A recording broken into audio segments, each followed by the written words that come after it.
So let's remove this plastic air filter box just here with the primer bulb on it. We've got 4 screws holding this on. There's 2 here and there's 2 here.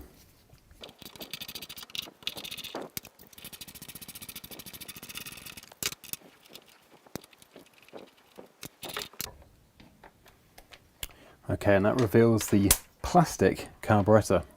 I don't really see it as a major problem that these are made from plastic. It makes them fairly easy to clean and they obviously don't get any rust in them. It's not the same idea though as the 35 Classics with the diaphragm and gasket.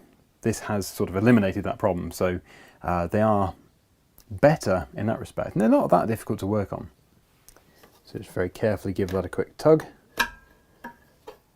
And that removes from there. We just have the fuel line and the throttle still attached. There is a possibility the fuel line will need to be replaced. Depends how stuck it is.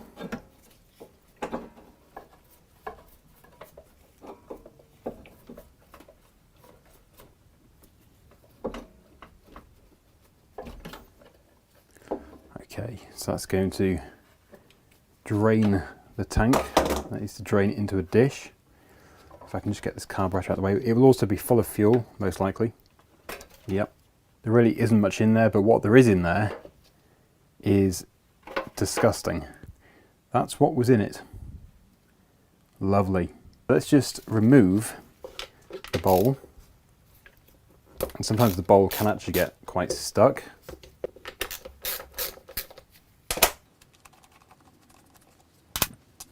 I tend to use a flathead screwdriver to open these. And we do still have some dirty fuel in here, some very dirty fuel, and that is likely why it wasn't running properly. Although I'm going to give this a full gasket replacement, just to make sure it runs as good as it can do. Yeah, I can see water in that. And that is why, as I've said before, you don't leave them outside. Yeah, I tell people to not leave them outside, and then I do it myself. Genius. The float just quite simply pops out. And obviously on the other side of that we do have the needle valve. Like everything, it's dirty, but it doesn't look too bad. Although it can be good to replace these to prevent the potential issue of fuel overflowing into the cylinder. And now the next piece is quite different to all the other carburetors. This whole piece needs to be clicked out of position. And the way to do that is to basically push it out with a flathead screwdriver. So that has allowed it to move. And you can see it is sticking out ever so slightly. And there we have it. And this piece actually splits in half again. It's all contained within this single replacement part. You can actually change this whole piece. And yeah, it just incorporates everything. So the main jet, the emulsion tube, everything. It's all here. I can already see that the O-rings don't look that good. So that just splits there. It can be a good idea just to replace this, but you can also just clean them. But you've got to be careful. If you're going to use carburetor cleaner, it will rot the O-rings if you don't remove them first. Yeah, you can see how perished that O-ring is just there.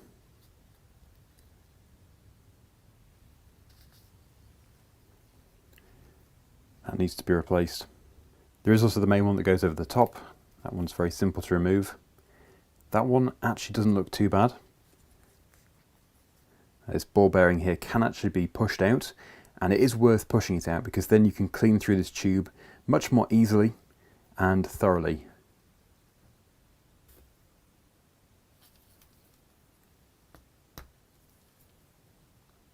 And there it is. You just got to be careful not to lose it. But you can see the access now is very good down here. It actually doesn't look that dirty. I think it might actually be the seal. That O-ring might be my problem along with the water in the bowl. It's going to give everything a really good spray through with the carb cleaner. I don't like to tell people what to do, but I've seen videos in the past of people just spraying carb spray all over their fingers. This stuff is really bad for you. I use these chemical gloves and they seem really good.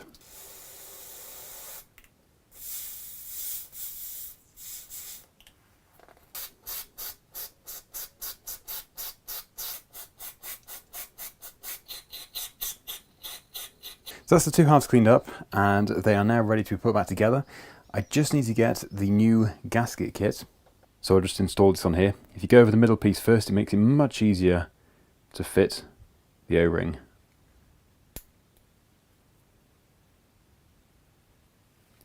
After that, these two pieces do click together. And then of course we have the ball bearing that just goes into the top there.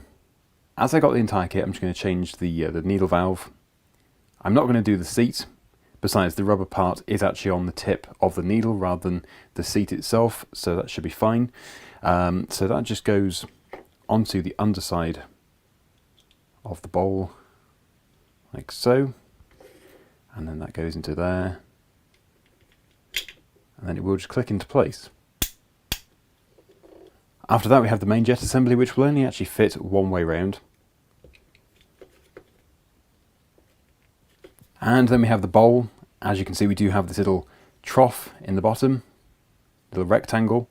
That is for the bottom of the main jet assembly to sit in. If you put it the other way, it might still work, but this just gives it good clearance. So that just goes on like that. And then we can put the screws in.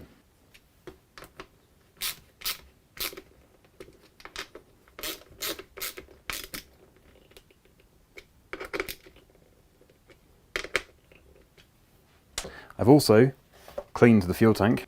It is amazingly difficult to try and get the camera to focus in there. But yeah, you can just about see inside. It's a vast improvement over what it was.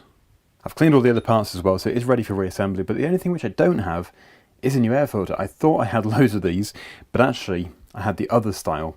So I'm just going to have to clean this. It actually isn't that old, this. It is possible to clean it with soapy water, so that's what I'll do. But first, let's fit the carburetor to the mower.